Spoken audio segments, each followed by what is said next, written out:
How to stretch your quadriceps safely in your 50s and beyond. If you're in your 50s, 60s, or 70s, and you've ever had knee pain, trouble going up or down stairs, or discomfort standing up from a chair, there's a very good chance your quadriceps are part of the problem. Today, I want to show you how you stretch your quads the right way. Not aggressively, not the way you see most people do it, but in a way that's safe, effective, and appropriate for this stage of life. This is not about pushing through discomfort. It's about control, balance, and proper positioning. Why the quadriceps matter more as we age. Your quadriceps are the large muscle on the front of your thighs. They help straighten the knee, stabilize your leg when you walk, and control how you sit down and stand up. As we get older, these muscles tend to tighten, not because we're exercising too much, but because we're sitting more and moving less through full ranges of motion. When the quads get tight, they pull on the knee joint. That can lead to knee discomfort, reduced mobility, and a feeling of stiffness that just doesn't go away. Stretching them properly can make noticeable difference, but only if you do it correctly. Why this stretch works anywhere. One of the reasons I like this particular quad stretch so much is because it's something you can do almost anywhere.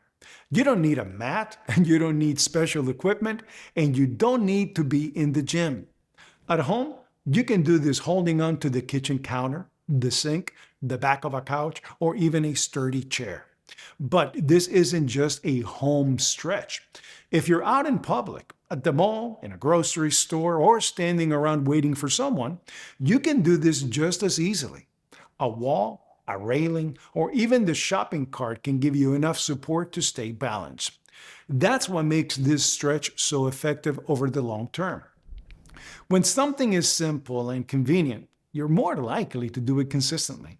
And consistency is what actually improves mobility as we age, not intensity and not complexity. Being able to work this stretch into your day, wherever you are, makes it much more likely that it becomes a habit instead of something you forget about. Before we start, balance comes first. You can do this stretch standing without support, but I strongly recommend you hold on to something sturdy. A wall, a countertop, the back of a chair that won't move. There is no benefit to testing your balance here. Falling is not a badge of honor. This stretch is about improving mobility, not proving anything. The mistake most people make. Most people stretch their quads by grabbing their ankle, pulling it toward their buttocks, and leaning forward. When you see that, notice a few things. One knee drifts away forward. The knees are no longer lined up. The torso is hinging at the waist. The stretch turns into a balance act. That position doesn't stretch the quad effectively. It just puts stress on the knee and lower back. We're going to fix that today. Step by step, the correct quad stretch. Start by standing upright and holding onto your support with one hand. Shift your weight evenly onto both feet. Now bend one knee and bring your heel toward your buttocks. Take your ankle or the top of your foot with the same hand. Here's the first key point. Bring both knees together. Not close, not almost, side by side. Your thighs should be parallel.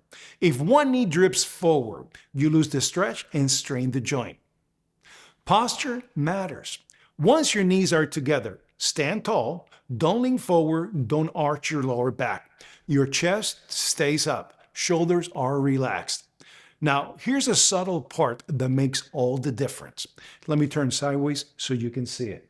I'm talking about the pelvic tilt that actually stretches the quad.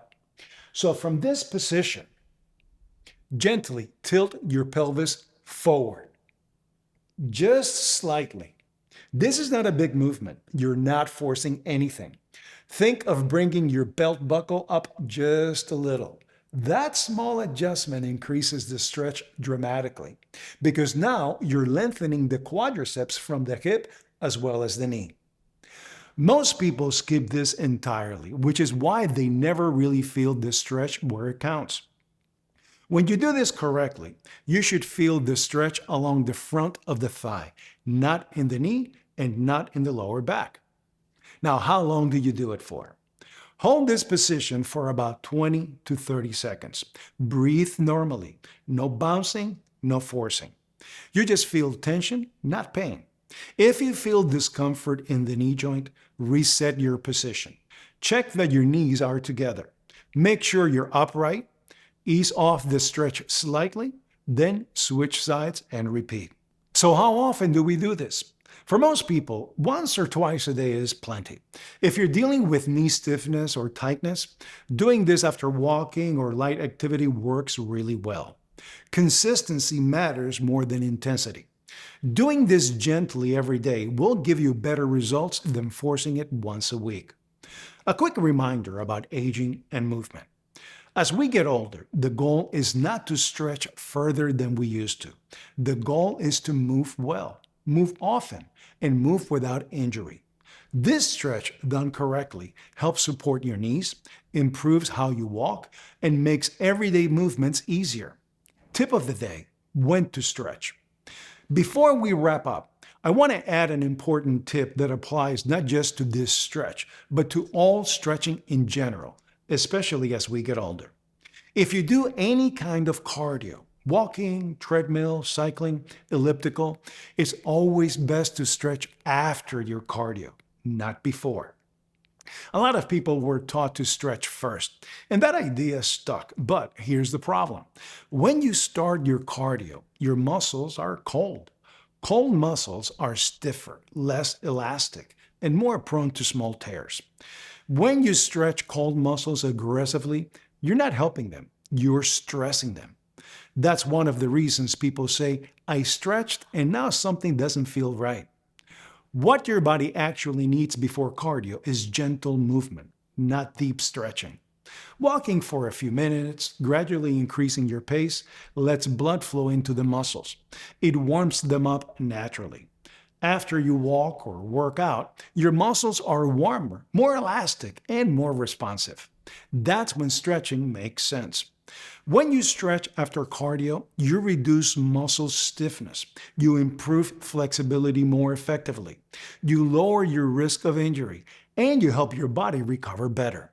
This is especially important for the quadriceps because they work hard during walking, stairs, and any lower body movement. So think of it this way: move first, stretch after. That one change alone can make stretching safer and more effective, especially in your 50s, 60s, and beyond. So to recap, use support for balance, keep both knees together, stay upright, at a slight pelvic tilt, stretch gently, not aggressively. Next week, we'll move to the hamstrings and talk about why most people stretch them in a way that stresses the lower back instead of helping it.